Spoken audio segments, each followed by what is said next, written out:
Hi, Anne. Thank you for joining us today. It's my pleasure. Thank you.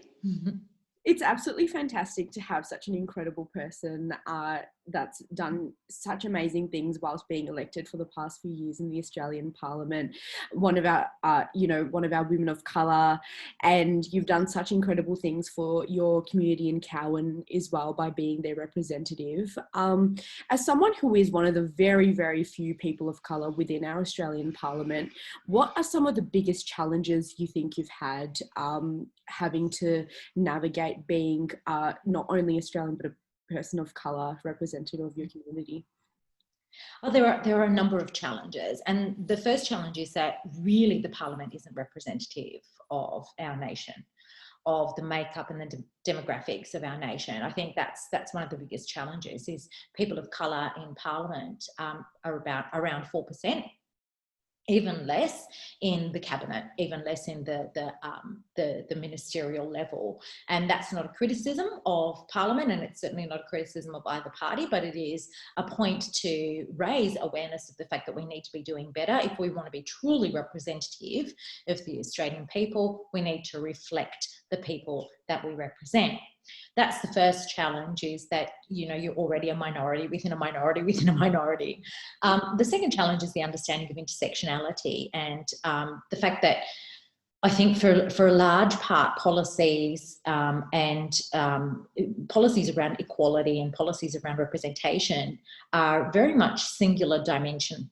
They're either gender, so we have a gender equality thing where we have 50% of women, but we don't really break that down to 50% of, where's the women of colour within that, where is the intersectionality within that.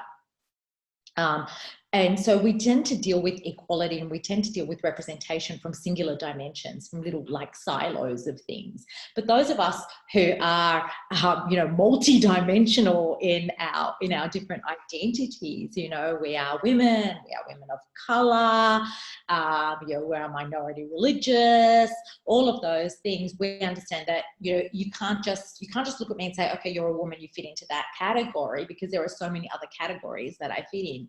And that's been another hard part, because there is a tendency then to pigeonhole you. Oh, okay, Anne, you're the Arabic background Muslim woman in Parliament, you do this stuff. But I also happen to have a PhD in counter-terrorism, and, was a professional with a very successful career before I entered Parliament. And so even getting people to see beyond those dimensions can be quite difficult as well. Absolutely. And do you think that you find that because you're a woman of colour, you have to do even more things as a parliamentarian to be like, well, actually, you know what, I'm a doctor and I was an academic for so long. I've written so many publications on so many issues. I've been able to foster those skills where I can really properly conduct analysis into these key issues affecting our community. And somehow I'm still pigeonholed as a woman of colour from an Islamic background. Absolutely. And, I don't have to say, I know every person of colour out there and every person from a minority background out there knows that you have to be 100 times better. You have to do 10 times better. You have to work 10 times harder, and you have to be 100 times better. And that's always what's gotten me through most of my life. Like, I've always worked in pretty challenging roles, and I've always gone, right, that's my work. You judge me by my work, and I know my work is 100%. I know that I've dotted every I and crossed every T, and I've always had to be that, almost this level of perfection. Not to mention, like, there's that cultural aspect as well. When we're at school and our parents were like, if you don't ace this test, you're going to end up a street sweeper. So we put a lot of pressure on ourselves. There's a lot of cultural pressure as well to do that, as to kind of be academically the best when we're kids, and the best at everything that we do. So yeah, you do have to kind of keep reminding people that of your substance, and so I'll get things like, someone once said to me, oh, Anne, why don't you go and write an op-ed?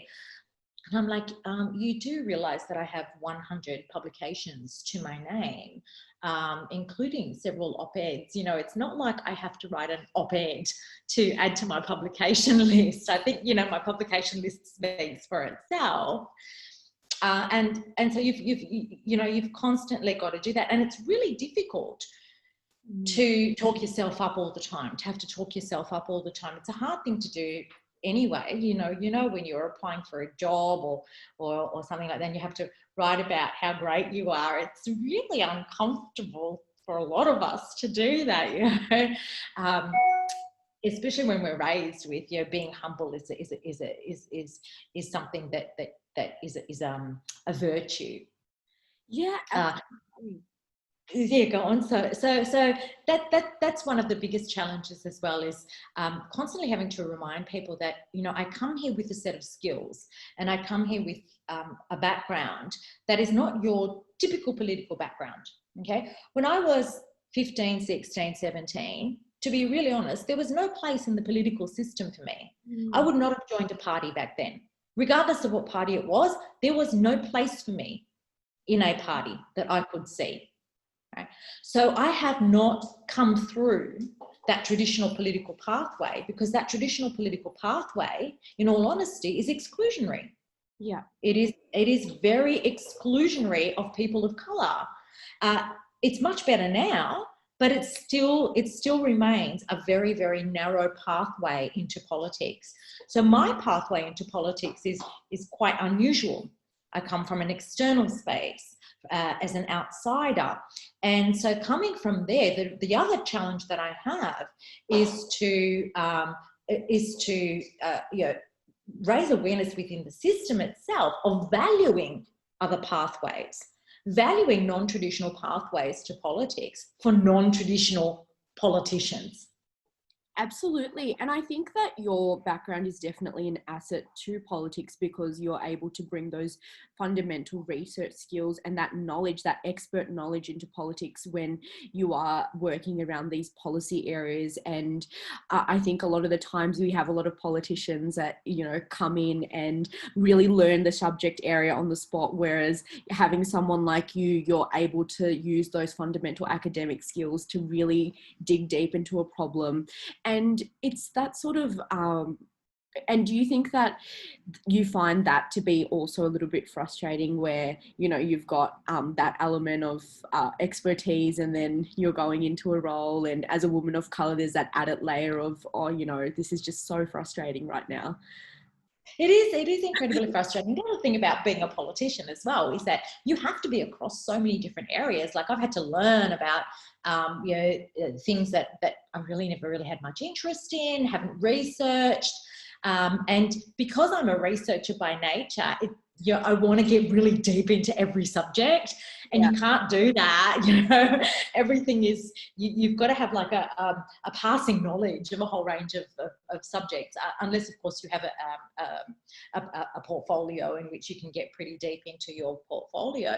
But what this has also made me realise as well is that, I've been a teacher, I've been an educator, I've worked in the TAFE system, I've worked in the education system, I've worked at the university system, I've worked in policy, I've written policy, I've done language policies, I've run a business, I've been a professor, I've been an advisor to the United Nations, I've worked in security, I've been an author. And so coming into this, I actually hadn't thought about the breadth of experience that I had, and the kinds of jobs that I've done in the past, and how they could kind of contribute to what I'm doing now. We always think about the things that we've done in the last 5 years, but going over a 20, 30-year career, I've had 5, 6 jobs and 5, 6 careers, and call me fickle, but hey, I've had 5 or 6 careers. So, I can talk about higher education policy, I can talk about education, I can talk about training, I can talk about English language, because I used to teach English language and I was an IELTS examiner. And so, these are things that you think you've left behind, but actually the beauty, I guess, and the opportunity in politics is that you can actually use them and bring those skills back into play, and that knowledge is really valuable and should be valued. Absolutely. And that sort of touches into that lived experience. Obviously, in that professional context, you've had that lived experience. But in terms of being a woman of colour and applying that lived experience as well, I think often we forget the power of lived experience when it comes to politics as well. And what do you think we can do to make essentially have more awareness about the importance of lived experience when it comes to these issues? Because unfortunately, there's a lot of policy areas that are just missing massive demographics at the moment. Yeah, you're absolutely right. I think lived experience is really undervalued, and it's undervalued comparative to political experience, right? So what is political experience? You know, being a staffer, being a part of the party, being in Young Labor or the Young Liberals, working your way up through the party system. That's political experience, and that's really actually quite highly valued comparative to lived experience. But when I go out into my electorate and I talk to people around here, they're not interested in that. They don't give a shit if I joined Young Labor at 15, right? They care about my lived experience. What talks to them, what speaks to them is that I was a single mum. What speaks to them is that I fled a domestic violence situation too. What speaks to them is that I've been on welfare. What speaks to them is that I was a mature age university student, that I raised 2 children, that I ran a business. That's what speaks to the people. So there is this disjointedness between what the political system values, because the political system values political experience and a political life. But the electorate that you represent, the people that you represent, they don't give 2 hoots about that. They value your lived experience. They want somebody who knows what it's like to be them. They want somebody who knows what it's like to be in their position and who's able to articulate that in the parliament and speak for them because you know what it's like, because you've been there. To have that empathy, to have that connection, to have that compassion. And this is where we come to, for example, the migrant experience, right? The migrant experience is different depending on where you came from, when you came to Australia, how you came to Australia.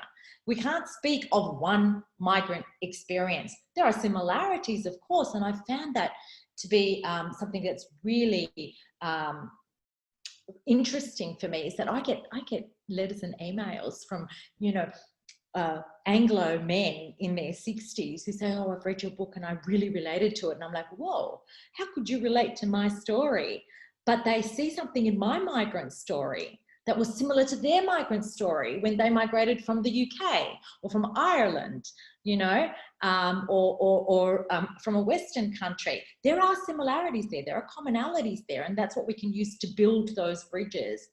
But I definitely think that lived experience is something that is undervalued, not just in politics, but, you know, I mentor a lot of young people, I mentor a lot of women who are seeking to go back into the workforce, and they always say, but I don't have any experience. And I'm like, you raised kids, right?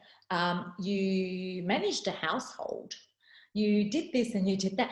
It's those translating lived experience into the kind of language of professional experience can often be a challenging task for anyone.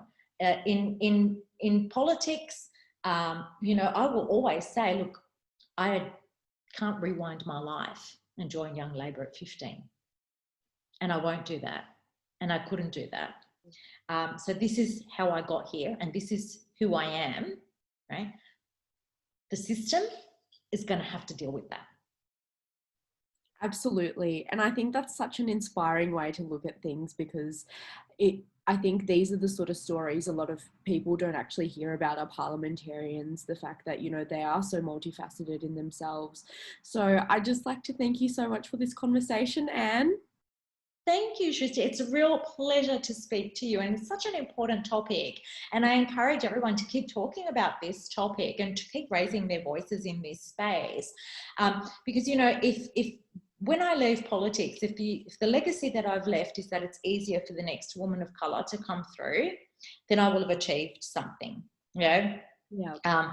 And that's really all I want. I want to be able to lift the next generation of women coming through the parliament, women of colour coming through the parliament, so that they have fewer challenges than I have.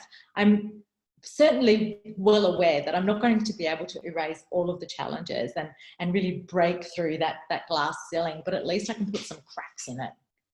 Absolutely.